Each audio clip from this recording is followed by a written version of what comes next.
الو يا حلوين، عاملين ايه؟ يا رب تكونوا بخير وبصحة وسعادة وهنا يا رب.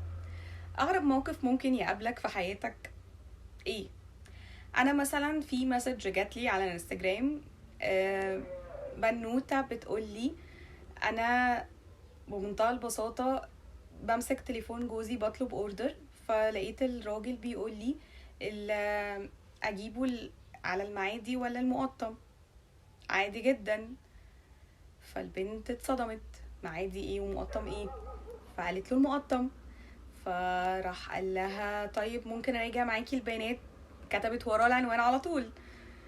المهم، بعديها هي طبعا البنوتة من المعادي، راحت البيت على العنوان اللي هي اخدته واكتشفت ان هو متجوز في العنوان ده.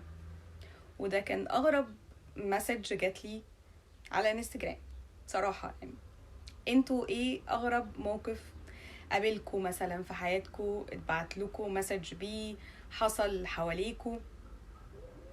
ابعتوا لنا على الانستجرام او ابعتوا لنا في الكومنتات. مستنية منكم الفولو على الانستجرام. سي